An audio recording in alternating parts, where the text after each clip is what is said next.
I'm going to show you a super easy 4-step trick to catch any alpha Pokemon, no matter how high level it is, no matter how low level you are, in seconds without even having to battle it.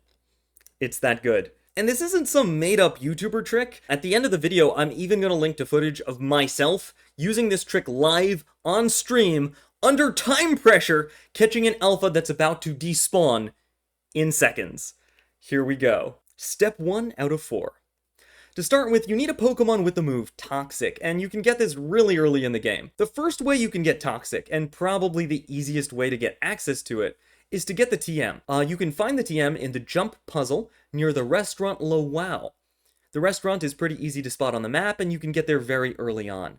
You need to beat the puzzle, though, in order to get the move. If you don't want me to spoil how to beat the puzzle, use the little YouTube chapter things to skip ahead. Alright, here's how I beat the puzzle. Climb up the ramp and then deliberately fall down on purpose near the bridge part right over there.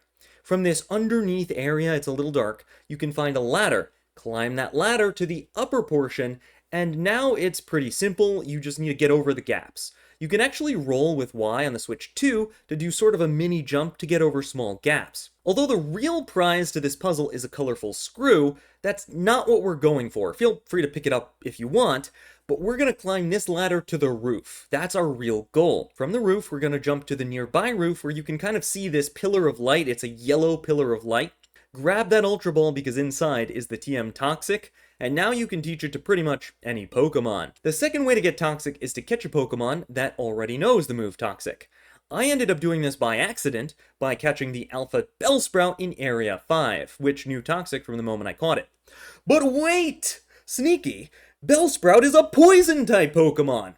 And you didn't have Toxic when you caught it, so how could you use this strategy on that Poison-type Pokemon? I didn't use Toxic as my damage over time move, I used Infestation instead. Infestation is a bug-type move that you can also get really early in the game. A ton of Pokemon can learn it. I used Vivillon, but you can use any Pokemon you want. There are also a ton of other moves that do damage over time % health. Maybe if you find a good one you like, put it down in the comments to help other people out.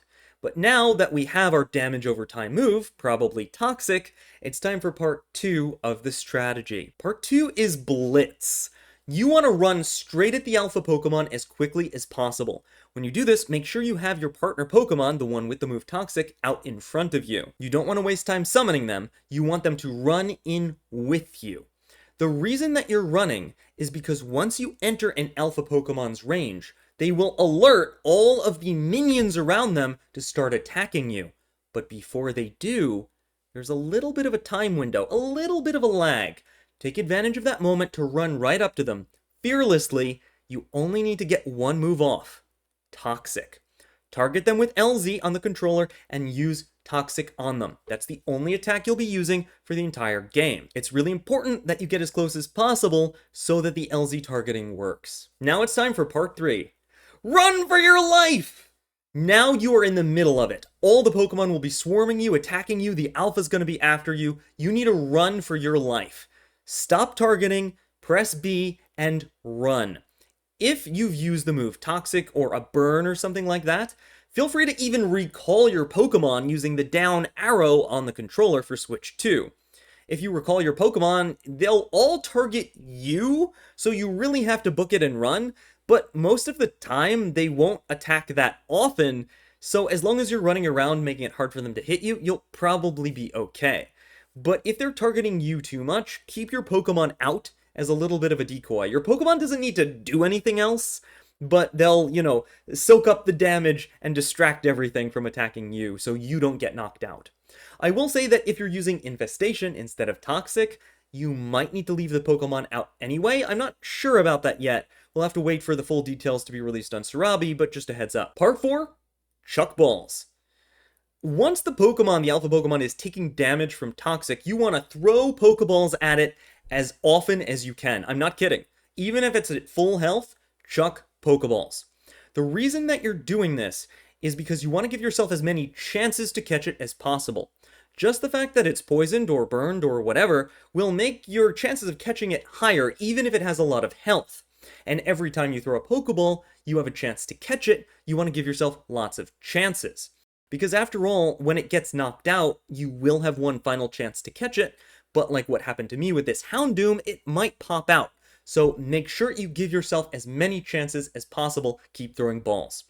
One problem you might have is it might be impossible to target it with ZL at this point of the battle, because the minions are swarming everywhere. Don't worry about that. You don't actually need to use ZL targeting. Just use the little crosshairs to aim, point it at the alpha, and throw the Pokeball. As long as you're reasonably close, this will hit it. And don't worry about missing and wasting your Pokeballs. There's a super helpful NPC that will literally just give you your Pokeballs back later. So don't worry about it. Chuck Pokeballs as often as you can. The only time you should stop is if you see the little anger hashtag above the Pokemon's face in red.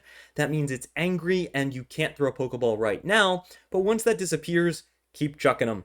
Go for it, go crazy, and eventually you will catch the Pokemon. If you have any questions or problems using this trick, let me know down in the comments, and you can click on this video here where I'll actually show you the full run through where I use this trick. I sort of invented this trick actually, because I was desperate to catch an alpha before it despawned. I had no time, and I literally sped run the catch. You can check it out, it's really cool, and it will give you a great demonstration of how all of this works in practice. Good luck, catch those Pokemon, and I'll catch you later.